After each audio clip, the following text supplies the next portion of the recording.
This is why jealous people and narcissists withhold information from you. This includes not informing you about plans, not filling you in when emergencies happen, or just generally excluding you from the group. So the first thing to understand is that information equals power. The more that you are informed about what's going on around you is the more that you are included in situations. So what a narcissist or a person that's jealous of you will do is purposely not give you that information so that way you feel small, you feel unimportant, and you feel like you are outside of what's going on around you. It's their pathetic attempt of trying to hurt your feelings so that you come to them begging, chasing, asking them, why didn't you let me know? Why didn't you tell me? So that they feel powerful and like they're holding something over your head. Isolation is a very popular manipulation tactic that these types of people will use against you. So you can be at the same workplace as these people, the same vicinity, whatever that may be,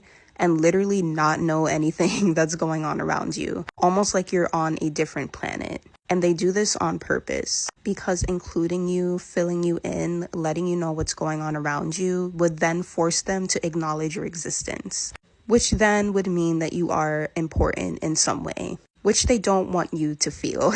They want you to feel like you are not important enough, special enough, good enough to receive this sort of information. This is a deeply psychological thing. Also, excluding people is a form of humiliation, and it's a form of keeping you stuck in a box. You're not like us. You're not important.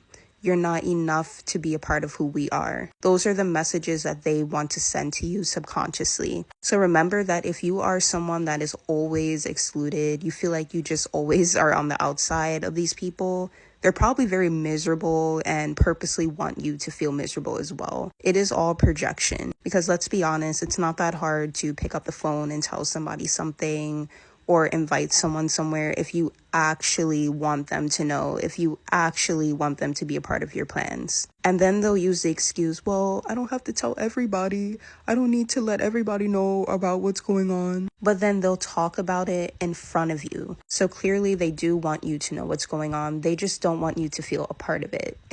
That's the main difference. Isolation when it comes to toxic people is probably their number one weapon, or at least one of the top 5, because keeping you away from healthy connections, from good vibes, good energy, is basically just chipping away at your self-esteem, chipping away at your self-worth. And they know that. But here's the catch. You shouldn't want to be around these toxic people anyway. So they are just playing themselves by trying to play you. By keeping you out of the loop and making you feel unimportant, it just pushes you further